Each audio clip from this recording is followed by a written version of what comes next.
Alright, so in the midst of making some guides for new characters introduced in Update 2.1, I've come to certain realizations that I feel need to be conveyed before I even put those out. Right now, the Raiden Shogun is a whale-oriented character, and it is not okay. Hello kings, queens, and majesties, welcome to Whale Stat, I am Slice of Otaku.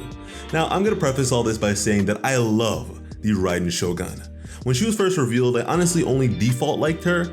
I liked her because she was an Archon character. However, with how absolutely incredible the story of Genshin Impact has proven itself to be, with the region of Inazuma, with most of its content in some way revolving around her presence, I have certainly fallen for her. Now couple that with the fact that despite having pulled for every 5-star character in the game at this point, she is the only one to have graced me with her presence in my very first summon, and it feels like it was meant to be. Right now I have her at level 90, Constellation 3, and fitted with her best weapon, Engulfing Lightning. And with all that, suffice to say she feels pretty damn strong. However, I don't imagine that to be the case for the vast majority of players with her. As I and several other people it would seem see it, the Raiden Shogun suffers from a few issues. First and foremost, the looming issue that isn't necessarily tied to her individuality is that she is an Electro character. The Electro element has been offensively lackluster for quite some time now, and the subject of numerous discussions.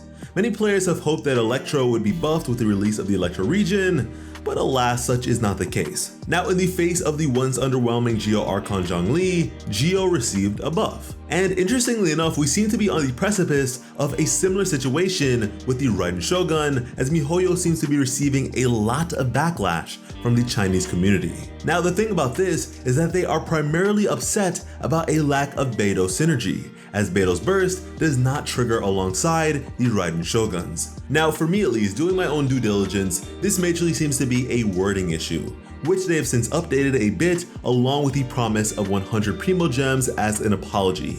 However, members of the Chinese player base are still upset and have gone as far as to report MiHoYo for the encouragement of video game gambling, fraud, and false advertising. From there, calling for refunds and physical receipts, which must be complied with according to Chinese laws.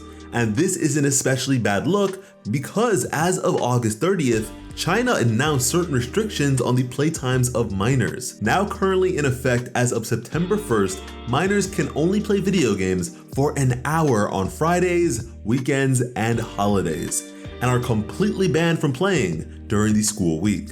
So yeah, MiHoYo could really do without the bad press in their home country. Now, we've covered a few controversies on this channel thus far, and so I know that some of you guys watching this may feel like the Beidou situation in particular is a bit blown out of proportion, and fair enough, but I will say that this may lead into another issue to be found with the Raiden Shogun, and that is her restrictive team placement. Beidou, if not for this caveat, may have very well been one of the Shogun's best team pairings, and was one that I had in mind for a little while now. The fact that Beidou is a free-to-play friendly character that has very recently been given out for free would have been so great for the free-to-play community. But with her off the candidate list, things don't look so good. Now mind you, a lot of the gameplay you may end up seeing of the Raiden Shogun on this platform and others will be at least at Constellation 2, and that includes my own.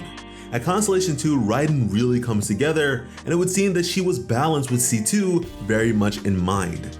And so without it, there is an emptiness to be had, which isn't so great for free-to-play players. And at that, I will say that it is really fascinating to me that her best constellation is this early on, as opposed to being her C6 like many other characters. That to me comes across as a monetization strategy on the part of MiHoYo, which I'm not mad about at all, but if it means stunting the character's base capabilities, now that is something that I find fault in. Honestly, if you are free to play and you are looking for an Electro character to serve as a battery or good sub DPS, I would say that Fischl works just fine.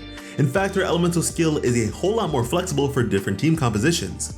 But don't get me wrong, the Shogun is fun, but for the sake of garnering sufficient stacks of her ult, you will need to be running characters with heavy energy requirements who, if given the field time the Shogun is bound to consume, would be able to charge up their bursts anyways. And very few things in the game can even withstand that many powerful burst attacks. Not to mention that the bursts of these units are highly incentivized to be Electro. And so with all these stipulations and criteria in mind, we are somewhat limited to Razor, Lisa, apparently not Beidou, and Kujo Sara. And side note, Kujo Sara was tailor-made for the Shogun, both in terms of her story and her gameplay. But honestly guys, compared to the likes of Bennett, aside from her C6, which also prioritizes electro characters, she is nothing to go crazy over mechanics wise, and when it comes to the Raiden Shogun, she is the support of a support. Go figure. At the end of the day, I just want everyone who plays with the Raiden Shogun to have a good time. I also really hope MiHoYo does actually buff Electro in some way.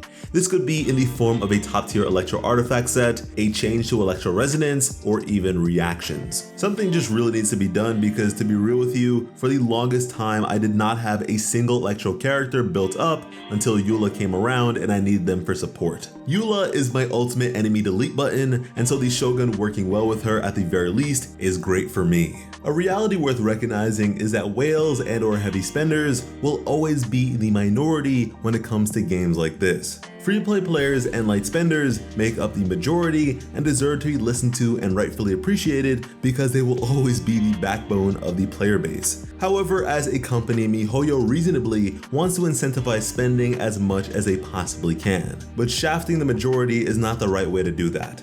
Free-to-play players inherently have a lot less to lose by leaving the game. Most times it may feel like MiHoYo only listens when the Chinese community is in an uproar, but ultimately they can only dismiss the desires of the majority for so long. And so if you ever have an issue with the game, I implore you to send in feedback. There has unfortunately been a bit of censorship on the main subreddit when it comes to such things, but big shout out to the Raiden mains community for keeping it real. It can be difficult for some to recognize the faults in things that they enjoy, but it is certainly worth doing in the pursuit of betterment. Now, to my free-to-play players, I'm curious how much you care about all this. Do you believe that these concerns are justified, or is everyone just overreacting? Venti and Zhongli, to me, are very much the best at what they do. They can provide incredible levels of utility to the vast majority of team compositions. Venti for crowd control and Zhongli for shielding. Yet the Raiden Shogun, from her burst buffing to her energy generation, do not feel nearly as indispensable, and her C0 as compared to theirs is a bit sad. Locking her true power behind constellations is a travesty. A character should never be balanced around constellations under any circumstances. And although we've mostly been talking about C2, it is with C6 that she more or less feels especially unique on account of lowering the burst cooldowns of all teammates. But at this stage of the game, no fight is ever dragging on for that long.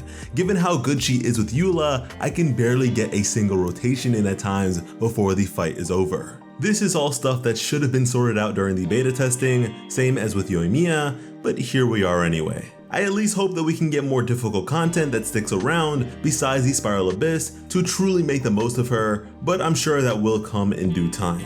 And I sure hope that you will come back to the channel sometime by subscribing to WhaleStat with notifications on. I've been your host, Slice of Otaku. Thank you all so much for watching and have an awesome day. I love you.